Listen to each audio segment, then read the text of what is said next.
Greetings and welcome to this episode of the Heal and Restore podcast with your host, me, Randy, and the hostess with the mostest, Mrs. Cathy. Hello, everyone. Welcome.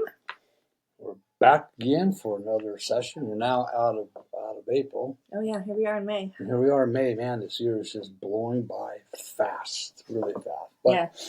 Or maybe we're just getting old and it seems like it's going by That fast. happens too. When we're younger, it seems like it never goes by. No, that's true. So, but anyway, so you could hear our new puppy going. Yeah, so you're gonna have I'll just shut the door here. Yeah, you're gonna have to just give us 1 second here, and he's in the kennel while we do this, but he's letting us know we don't like it. Yep, that's all. It's like having a baby in the house. Yeah, that's right. Other than that, he's a great little puppy. Yeah. Actually, he's really intelligent, really smart. Yeah, we're having fun with him. Yeah, we're having a lot of fun. Although I look like a cutter, I've got dog bites all over my arm. Oh, that's what it is. Yeah, okay. Yeah, that's my excuse anyways. So, we're going to kind of dive back into some marriage situations this month, right? I want to say situations and marriage topics. Marriage topics, yeah. Let's say marriage topics. And one of the things that you hear Cathy and I talk about a lot of different things on all of our podcasts. Some of them, we mention things that might seem redundant, but today we're going to talk about quit taking things personally in your marriage. And even though we might mention these things in a lot of our podcasts, we don't always dive deep into them. Right. Yeah. And a lot of times people might question, well, how do you not take things personally? And how, what do you mean by that? So this is going to give us a good opportunity to really kind of dive deep into it, maybe bring some clarity. But then again, maybe it might even bring some questions. Yeah. I remember when I was talking at Betty Ford one time, it was about forgiveness and then talking about not taking things personally. Mm-hmm. And one of the clients go, but Randy, how do I not take it personally when they're talking about me? I go, that's a great question. Yeah. And the reality is they might be talking about you, but it has nothing to do with you. Right. It has more to do with their insecurities than anything. And I think that's something we're going to dive into a little bit further. So don't go too far. I'm not going to go too far, but that was just, a little bit of a heads up. Why you get that often. So, there is a scripture that goes with this too. Oh, and we do have some scriptures intertwined with this. So if you're a believer, take these at heart. And if you're not, you might want to. If you're not, listen anyways. Yeah, listen anyway. There's some truth to some of this. As a matter of fact, this first one Cathy's going to read is a great thing to do. Yeah, no, this is just everyday implementing in practice. 100%. And that's in Proverbs 15:1. It says, a gentle answer turns away wrath, but harsh words stir up anger. Think about that. Meditate on that for a while. Yeah. So, Rennie, tell us about why we take things personally. Let's start there. For many of us, it's not just what our spouse said. It's what it triggered inside of us, and that's the key. Mm-hmm. That feeling of rejection, of not being good enough, of not being heard, it often ties, as a matter of fact, most of the time it ties back into much deeper issues that started in our childhood. Yeah, no, it's so true. And it's when those old hurt surfaces, it's easy for us to believe the worst about our partner's intent. Right. Even when they don't even mean what they say, per se. So what do? We react instead of responding. Mm-hmm. I have been very guilty of that. We get defensive, we shut down, we lash out. But here's the truth. Most of the time, like you said earlier, it's really not about us. Mm-mm. It's about something that our partner is dealing with internally. But for some reason, we take it on as if it belongs to us. Exactly. Yeah. So we've got, there are always real life examples. If you really take some time to think about it, you can probably figure out a time where that same thing happened to you. So let's say that your spouse walks in after work, doesn't say much, mm-hmm. and heads straight to the other room. You could think they're mad at me. What did I do now? Mm-hmm. But what if they just had a hard day or their mind is still at work? And we actually discuss this with our clients, we do. Especially our couples. Mm-hmm. There's a process and it's some action that you can take on this that will turn things around very quickly. Yeah, and you actually did that today, as a matter of fact, with me. We had a guest mm-hmm. for the weekend. So I was off and running doing a girls' weekend, and Randy was off this morning, but this afternoon, I took a home nap, and when I woke up, you said, is everything okay? You seem a little off today. Mm-hmm. And so that's a perfect example of wondering, what did I do? Did I do something? Right, right. And I knew I hadn't done nothing, but I also knew that she was a little exhausted. Right. So I could have gone, what's wrong with you today, man? I mean, how come you're like laying around the couch again? You don't want nothing to do with me? Yeah, no. Had nothing to do with me. No. I know Cathy. I'm getting to know Cathy better at 41 years. Every We're day still something learning, new, right? yeah. So, but this is where self-awareness and communication really come in. Yes. Instead of assuming, we can pause and say, hey, are you okay today? Which is very similar to what you did. I noticed you seem a little distance when I walked in. That shift opens the door instead of building a wall. And I love that. The shift opens a door instead of building a wall. Because in the past, I could have easily built a wall around that. But also, the key there is it wasn't an accusational statement. It was a curious question. Yeah. See, we want to listen with curiosity. We talk about this all the time. Yeah, we sure do. And we want to ask a curious question instead of assuming that she's mad at me and that she doesn't want to do nothing with me today. It was a curious question. Yeah. Right. Yeah. Are you okay today? Yeah. So let's talk about some things you can do when you're in this situation. So what are some of the steps that you can take so that you're not taking things personally in your marriage or your relationship? So the very first thing, right, is to pause before. You don't want to react, you want to respond. So instead of reacting, you're going to pause, ask yourself, is this one about me or is my spouse dealing with something else? That's good. And what happens, especially with us men, and it happens with women too, but men don't want to, we feel like we were brought up that we can't cast or talk about our problems throughout the day to our wife. That's for us to deal with. We don't want to put that pressure on our wife. Old societal rules. Old societal rules. But here's the issue. Everything we're going through, especially if we're married, we've been married for a while or dating, whatever, our spouse and partner is going through it with us. We feel it, absolutely. 100%. So if we can't open up to them, right, and say, I just had a really crappy day, right, and I just need to chill for a little while, and let them know, then instead of walking away going, now what did I do today? Now what's he pissed off about, right? Then it's, okay, I'll just give him some time. Pause before reacting is so important. 100%, right? Yeah. And then the next one would be clarify their intent, right? So can you help me understand what you meant? So instead of... That's where you kind of, it's dangerous when you start assuming. Yeah, exactly. You start assuming, then all of a sudden, you don't have clarification on what they meant, right? You're going to take it personal because, it must be about me. Instead of, I'm trying to think of a good example. They've helped me here on this one. Cathy could have said, I'm just really beat up right now, and I don't know what's wrong. I could have just said, can you clarify what you mean by beat up, right? What do you mean by beat up? Because you could have easily thought that it was something you did, that I was feeling worn down from. Right, exactly, right. Yeah. So what, clarify to me, was it something I did or something that you're just going through? Yeah, right. Yeah, right. I love this next one too. Reframe the moment, right? Remind yourselves that this we talk about with all of our clients. Remind yourself that your spouse is your best friend, your partner, your teammate. Right. She or he is not your enemy. Yeah. Okay? They're on the same team as you. And if working together for one common goal, and that's to have a healthy marriage. Absolutely. Yeah. And if you're not there, then what I would suggest is you can reach out to us at Heal and Restore Counseling, and we'll help you. We'll help you get to that point where maybe you drifted apart over the years because of certain things. Right. Understandable. Yeah.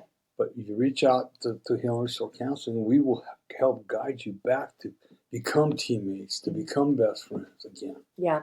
And this last one is huge because I think we all walk around with this unknown. Right. Yeah. So heal your own triggers. Sometimes we take things personally because we haven't addressed our past pain. Now, you hear the comments, your triggers aren't my problem. Yeah, they are, especially if you're a couple. If they're affecting you. If they're affecting you, right? So the key in this one is to, first of all, I have to learn my triggers. Mm-hmm. What are my triggers, right? Yeah. Instead of just flying off the handle, what was it that triggered me to fly off the handle, right? Mm-hmm.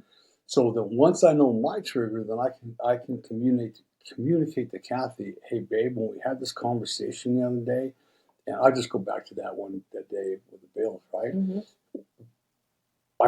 When I heard you say not now, later, Mm-hmm. I didn't hear you. I heard my mother, Exactly. and I didn't realize I was carrying that wound inside of me. Yeah. So I apologize. So that way, Cathy can also work on. Okay, I got to be a little more careful with my verbiage. So I'm going to help. We have to help our partner or our spouse through these triggers, but we can't help them if we don't know what those triggers are. So we're in them together.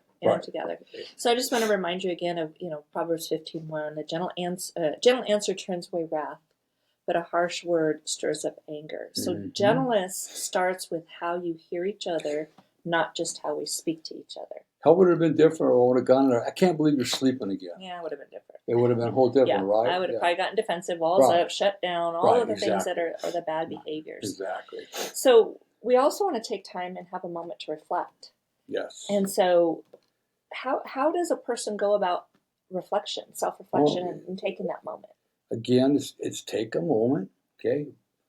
Retreat if you have to, Mm-hmm. and ask yourself, what's one area where I've been taking things personally? Mm-hmm. Write it in your journal. Do self-reflection. It is extremely important, because if you're not doing self-reflection, you'll never figure out, why am I taking it personally?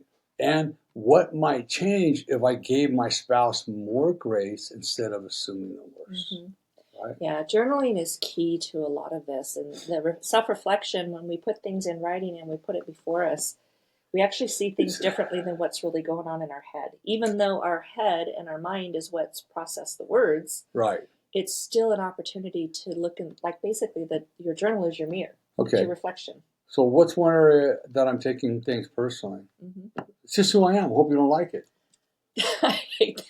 That's a poor example. Well, but it's like that's what you hear. It's like, we hear it a lot. Okay, so you don't want to look at yourself. You think that you're okay. Yeah. This is where self-reflection is a must. Must. If you want to change, you want to grow your relationship, you want to grow closer to your spouse or partner, you have to self-reflect and quit pointing the finger at each other. Right. Yeah. And I just want to remind you, marriage isn't about perfection by any means, but it's about learning. You mean I'm not perfect? No. I was for all those years. You thought I was God. You're interrupting my flow here, sir. Mr. Perfection. No, marriage isn't about perfection. No. Absolutely not. We can laugh and joke about that now, but it's really about learning to see each other clearly and to love each other through the mess. Right. And, that was hard for a while. But when we stop taking things personally, we can actually create space for opportunity for connection, opportunity for growth, and opportunity for change. Right. So there's some action we have to do to get there, though. And so here are a few action steps that we want to talk about. We talked about this one briefly, mm-hmm. and I'm going to use the word respond. Pause before you respond. Mm-hmm. If you don't pause, you're going to react, and that's not a good thing. So what's the action step? Take a breath and ask, is this really about me or something deeper? Yeah. Okay, that's what you need to ask yourself. Get your journal out. Get your journal out, write about it, mm-hmm. And take it one step at a time, right? People go, well, what about her? And I'll say, when it's a husband or a man, I don't care about her. I care about your side of the street. Yeah. Cathy does the same thing. It's about taking action for self, not the other person. Exactly. So James 1:19 tells us to do this. Everyone should be quick to listen and listen to hear and understand what your partner, I'm adding this, right? And listen to hear what your partner or spouse is really trying to say to you, mm-hmm. right? And be slow to speak and slow to become angry. Right. No, that's good. So everyone should be quick to listen, slow to speak, and slow to become angry. Mm-hmm. Yeah. And a devotional thought for this one is, pausing helps you respond with wisdom instead of reacting and hurt. Mm-hmm. Slowing down honors both your emotions and your spouse's heart. That's the key. Right. And your spouse's heart. Yeah. And then the second action step we need to implement here, and we've talked about briefly, is clarify, don't assume. So what does that look like? it might be something like we ask, what did you mean by that? Instead of assuming the worst. Ask that curious question, what did you mean by that? So you're getting clarification on what you heard. And in Proverbs 25, it says, the purposes of a person's heart are deep waters, but the one who has insight draws them out. So in order for me to get clarity, I have to draw them out of you by asking the question, what did you mean by that? And then I become wise with that understanding. And then what we're drawing out of each other is conversation. Right. We're drawing out a healthy conversation, which brings clarity to the situation. Exactly. Yeah. And so the book of Proverbs is such a good book. It's so good. Right? But here's a devotional thought when it comes to, clarifying, don't assume. Your spouse may not always express things clearly. Seek to understand before being understood. And I want to touch on that just real quick. Your spouse may not always express things clearly. Mm-hmm. We have to understand, you hear us talking about this all the time, it falls into their voice was likely taken from them as a child or young adult somewhere, so they don't know how to express things clearly. So we have to have grace in those moments, definitely. Because in the past, when they might have tried to express things, they got shut down. Mm-hmm. They got belittled or whatever. So this is where the grace is going to fall. Again, we're working together. Right. It's baby steps. Yeah. What's the next step? Action step here. Reframe the moment. Right. I like we talked about this a little bit earlier, but remind yourself, okay, this is the action step. Remind yourself, my spouse is human, not my enemy. Yeah. Okay. She's our best friend, our partner, our teammate. Right. And the scripture says, love bears all things, believes all things, hopes all things, and endures all things. I love that. And if you want to know what love is, 1 Corinthians 13, that's that one right there. 1 Corinthians 13:7. Right. But if you really don't know what love is, read 1 Corinthians 13, 4 through 8. Yeah, and that's exactly what love is. Yeah. The devotional thought for this one is, what if you choose to believe the best instead of assuming the worst? Reframing softens your heart, right? Oftentimes, we assume the worst. But why don't we just choose to believe the best? Reframe the mind. One thing that we're working with clients on right now is we're asking them to refocus their mind from focusing on negative to the positive, right? It's real easy to think about everything that went wrong and forget about maybe it's just one thing that went really good. Because we want to refocus our mind on the positive. It's reframing, yeah. Reframe. Yeah, and we've talked about this one too, is we have to, this action requires us to own our own triggers. Right. Own your triggers. So what is the action step to do that? We have to be able to identify where our reaction is coming from. Is it past pain? Is it our insecurities? Are there unmet needs? That's good. It could be all of these things. It could be other things. But in Psalms 139, 23 through 24, it tells us to search me, God, and know my heart. See if there is any offensive way in me. The only way we can look at that is when we take that pause and we search our heart for our past pain. We search our heart for the insecurities. We search our heart for things that aren't being met in our life. Because those triggers, I'll just remind people, triggers are just a wound that isn't healed. Exactly. And so we need to go back into our past to be able to identify the trigger so that we can pull it forth to begin the healing journey. It just real quick, the unmet needs, and Cathy and I we're going to start implementing this when we do some marriage counseling. It says, when you first decided to get married, did you sit down and discuss your needs and your expectations out of each other? It's something that's really impactful. There's something that we need to do, and in fact, we're having our clients write those expectations and needs down, right? Because she doesn't have a crystal ball. I don't have a crystal ball. If we do, they're both broken. We're not mind readers, right? So, yeah, no, that's good. So you're just being reminded that, search me, God, and know my heart. So your devotional thought for something like this is that healing starts when you invite God to gently reveal the deeper places that are in need of His grace and of His healing.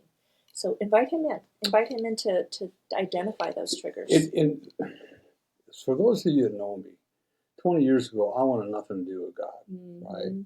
But here's the important part now. God must be at the center of my recovery. And he has been for almost 20 years now. Mm-hmm. And the more important thing is God must be at the center of our relationship and marriage to our spouse or partner. Yep. I can't express that. We don't preach to people. That's the only thing we might say once in a while. But we're sharing our experiences. Yeah, 100%. And that's the thing, is that having God at the center of our marriage has shifted things for us. And it will shift things for you as well. It doesn't mean we're perfect. We still have our ups and downs. Yeah.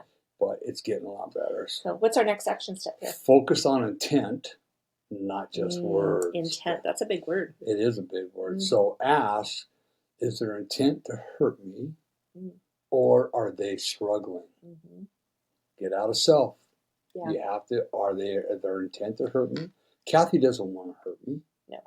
Right? I like to ask, is what I'm about to say or do, is it going to enhance or is it going to hinder my relationship? Right. That's something that has been a key for me, is, am I enhancing or hindering my relationship by acting, doing, saying X, Y, Z? And I think our clients hear that at least once during every session. Yep, absolutely. Right? Absolutely. The scripture for this is 1 Samuel 16:7. The Lord does not look at the things people look at. The Lord looks at the heart. Right? I could, and I did for a long time, assume that Kathy was out to get me. But her heart, I know Kathy's heart. Her heart is not to hurt me. No, never. Her heart is to love me and to stay by my side through thick and thin, and she has. But even knowing that, there was times where she just doesn't want me no more. And that was my own insecurities. Right. So the devotional thought for this is, just like God looks at your heart, we're called to see beyond our spouse's words and into their intent. Or into their heart. Yeah, that's beautiful. Exactly. Yeah. And then the other step in this process is we have to practice self-validation. Yes. A lot of times we're not going to get it from all around us. So we have to remind ourselves, am I secure and loved by God even when things feel off? And the answer is always going to be yes. But we still have to ask ourselves so that we can remind ourselves that the Lord your God is with you. He will take great delight in you. He will rejoice over you with singing. And that's Zephaniah. That's such a Zephaniah 3:17.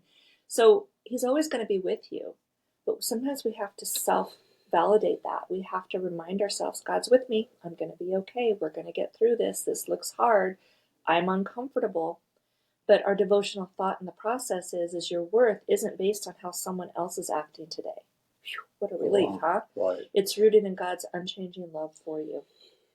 This part of the journey and this part of go back down, please, of self-validation, right? It takes time, and what it really takes, right, is you need to find a mentor or a coach that's going to help you transform your thinking. Right. And that's why it says, positive way. That's why it says practice self-validation. Right. If you've ever done any type of sports, you practice to become better. Right. Practice. Right. 2 days a week, 3 days a week, 5 days a week. Practice self-validation doesn't happen overnight. It's something that has to be implemented and practiced over a long period of time. And what worked for me, and I know I've said this before, is when Roy came up to me the first time he saw me, and for a number of years, I didn't even know him when he first did this, put his hand on my shoulder and says, Randy, you're enough and you're loved. Yep. And every time and I didn't know who he was. Yeah. But every time after that, for the next 3 or 4 years before he became one of my mentors, he put his hand on my shoulder, and that's what he told me. And what he was doing, he was renewing the old neural pathways that had lived with for so long. He was validating me as a person. God was using him, speaking through him, to help me learn to validate myself. Yeah, so he used you to get to a place of self-validation for yourself. Right. Yeah, and that's beautiful. And then the seventh action that we need to take here is talk about patterns, not moments. So the action step is, when calm, say, I've been feeling hurt lately. When, and there's no you in that. No. It's I. Right? Instead of reacting in the moment. So if we're reacting in that moment, when you talk to me this way, you're making me feel this way or feel that way. Automatically, the walls are going to go up. Right. Where I've been feeling hurt lately when this conversation turns south because of something I said, right? Because then it invites your partner in. Yeah. Right. And you can see the patterns at that moment. You're not just constantly reacting to in the moment. Exactly. Yeah. And so the scripture for that is, let your conversation be always full of grace, seasoned with salt. Colossians 4:6. Always be full of grace. Salt makes everything taste good. It does. So season, and it's even good season for your you. conversations with salt. Yeah, it is. It is. So the devotional thought on this is, hard conversations are best handled with gentleness, timing, which is key, and grace. Speak life even in correction.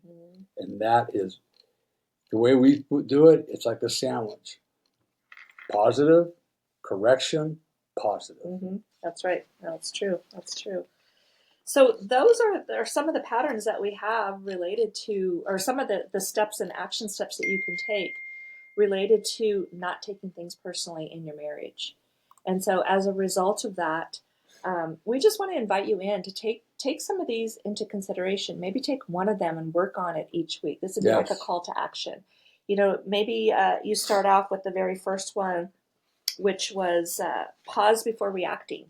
Maybe just focus on pause before reacting in your conversations throughout the week, and do some self-reflection in that and see what kind of results you get. But the big key is grabbing your journal and writing down what you're noticing, because we can't change what we're not aware of. And I'm going to offer something we haven't offered yet. I think we're going to start doing this more. If you want the manuscript to what we're talking about today, reach out to us. Send us, reach out to us on our website, healandrestorecounseling.com, or send us an email at healandrestorecounseling@gmail.com.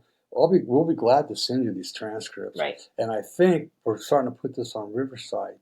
The transcript might be included in that one. We're learning to play around with that one. But we definitely have no problem sending you a manuscript. Yeah, so we hope that this was helpful, because we do talk about don't take things personally. But this gives you some opportunity and some ideas and areas that you also can work on if you're feeling like you're taking things personally. Yes. So thank you for tuning into that. We are excited, though, to announce that Randy has just released the third book in a series of books that he's in the process of, and it's Hearts Reunited. It just released this weekend. You can find it on Amazon. As a reminder, we also have our How to Heal and Restore Your Marriage and Renewing Bonds. Both of those are on paperback and audio. And Kindle.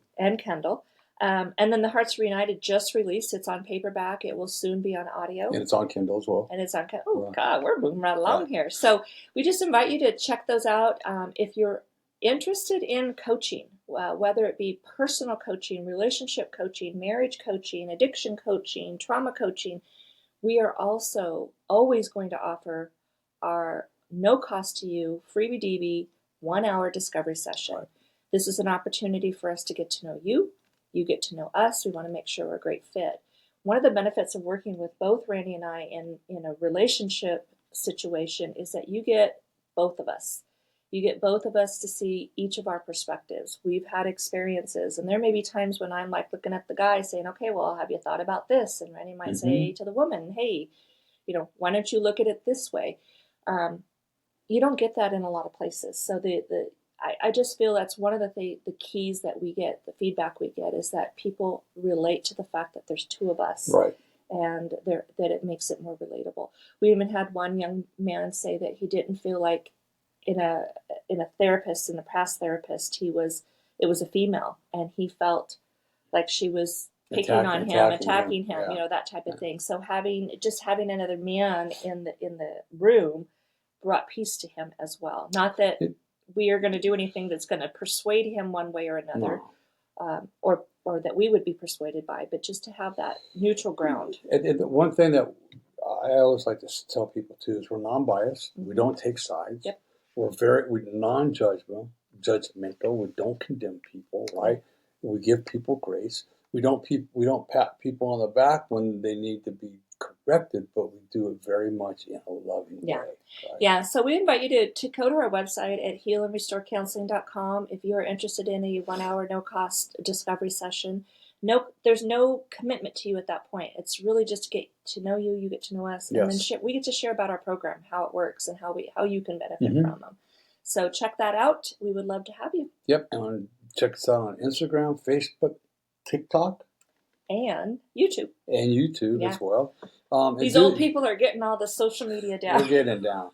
So, can you do us a giant favor? It's no cost of you. It might take 5 seconds at the most. Like, follow, and subscribe to our channels. Yeah. It helps us to be able to start monetizing these so we can expand. But more importantly than that, you need to share it. You need to get it in the hands of others who can do the same. Right. Yeah. I was going to say that next, but we need the subscriptions because we really want to grow this to the next level. And I'm just going to throw it out there for our listeners. If you have an idea of how we can grow our subscribers, with the content that we use, there's all kinds of people that can grow their subscriptions. We would love to hear from you.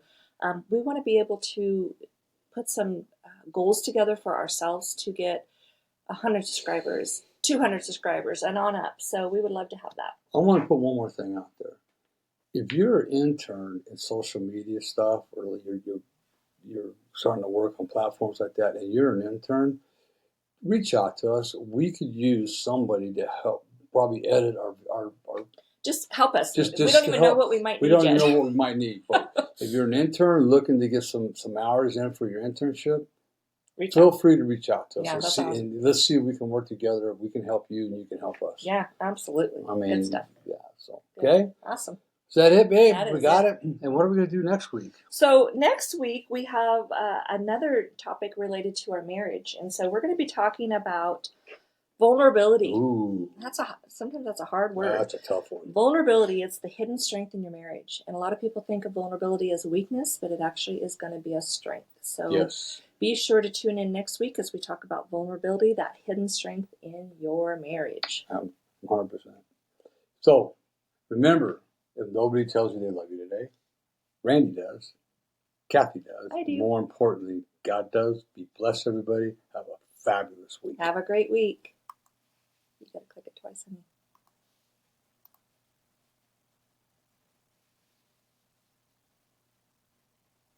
It's not. Okay. This is still recording.